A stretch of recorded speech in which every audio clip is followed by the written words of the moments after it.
Hey y'all, it's your girl Shanae and welcome to my channel. Today I'm going to talk to you about an experience that happened to me today.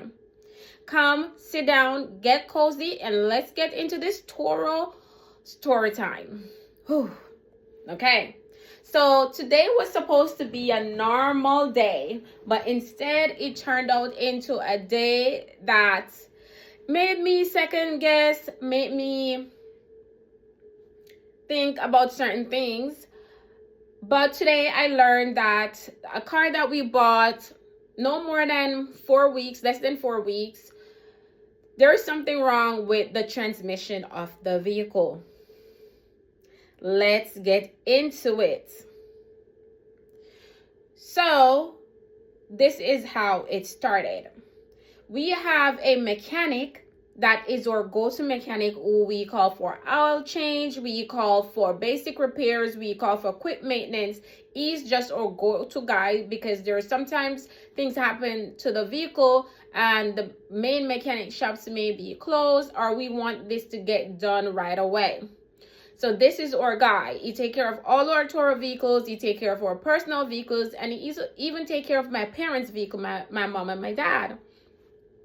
So long story short, he sold me a vehicle because my husband is not here. He's the one who normally take care of checking the vehicle, ensure that everything is good with the vehicle. And this is the second vehicle that I am purchasing on my own without my husband being there. So now everything seemed fine and cool at first. We got the vehicle. I got the vehicle inspected, but guess what's the caveat? I got the vehicle inspected by somebody he knew. And then the mechanic. So I got the vehicle inspected. Then I went and I got the vehicle registered.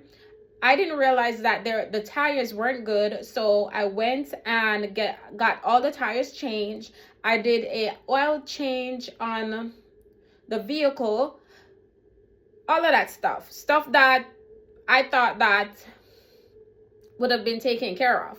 So I had to go in and, do some things. It's a used car.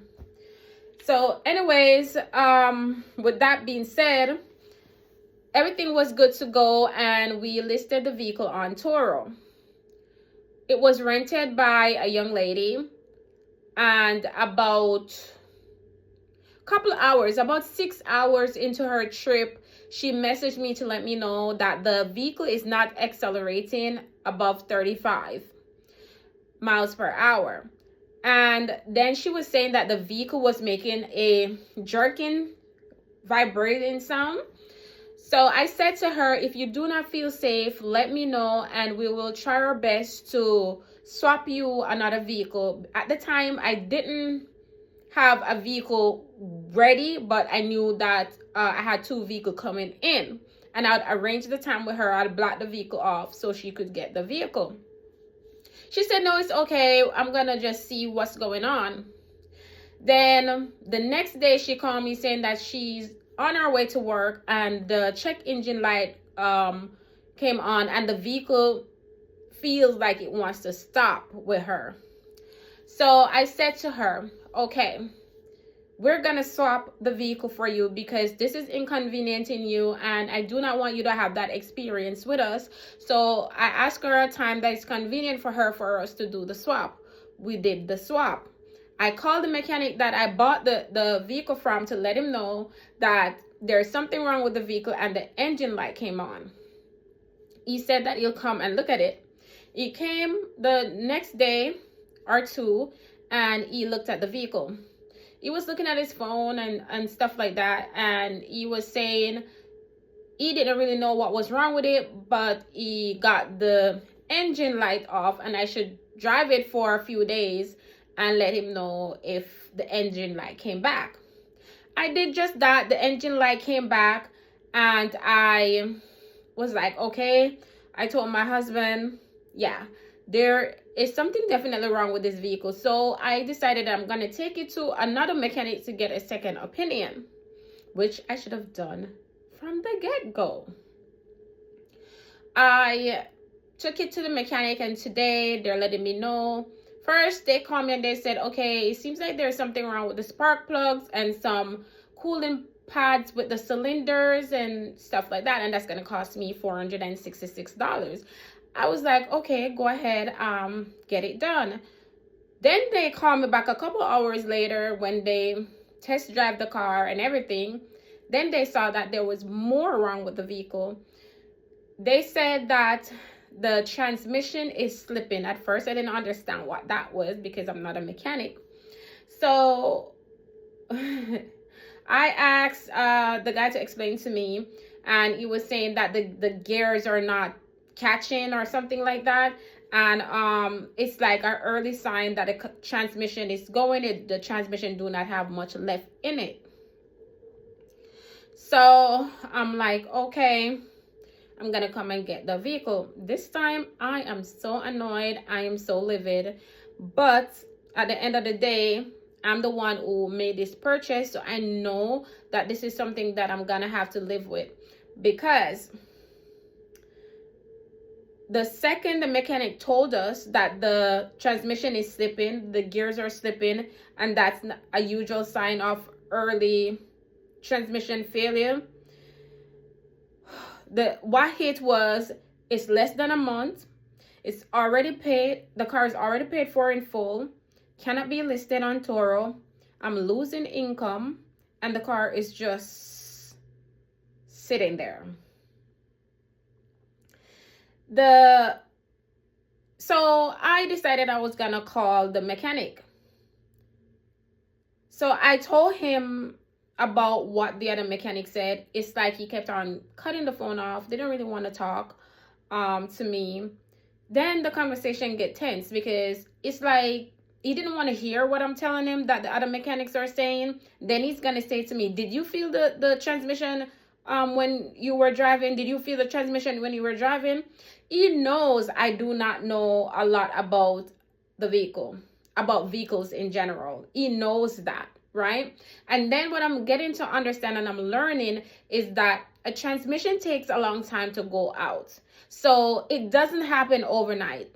And the mechanic that I took the vehicle to said to me, there's no way a professional mechanic, if you're telling me that this person is a professional mechanic, there's no way that they did not know that the transmission was going.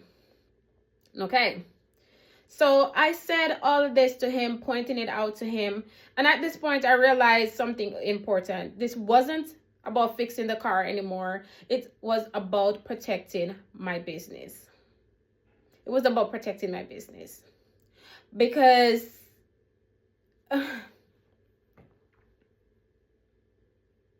after the conversation got tense and he became upset and there was no solution, nothing, he was just getting angry. It doesn't matter how calm I talked to him or how clear I was, he just kept on getting upset. And that usually happened when somebody know what they did. So these are the do's and don'ts. Don't buy a car from someone who always services your car. Because now you're buying because of familiarity. You're buying because you know this person, but you do not really know that person. And business is business, and people are going to do what's best for them and their business.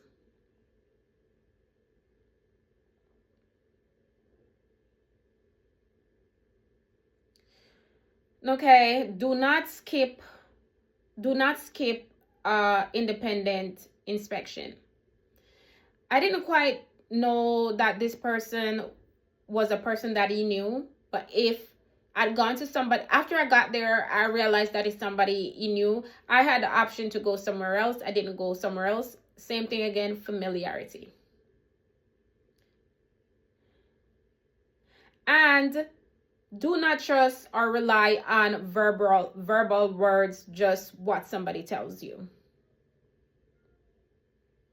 And never assume that when the check engine light is off, it means that the car is good. Do's: always get separate mechanic inspection. Have asked for a written diagnostic. test drive longer than 10 minutes, scan transmission code specifically. These are things that I was learning today. Budget, a repair buffer fund.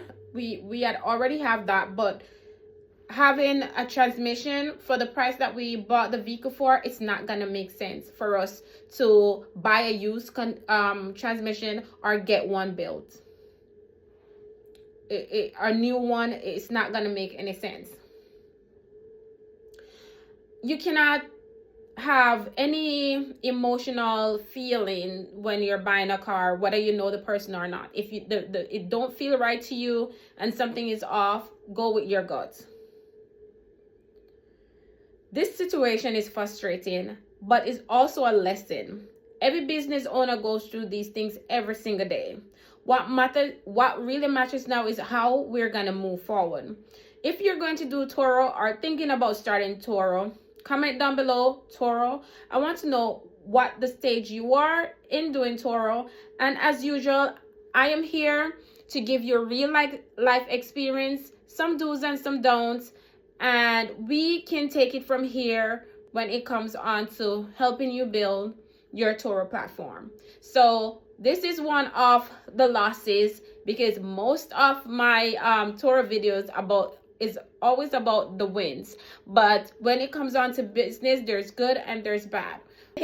But yes, comment down below, go ahead and like and subscribe to our channel. And I'm your girl Shanae, and this is my channel, Shanae Unfiltered.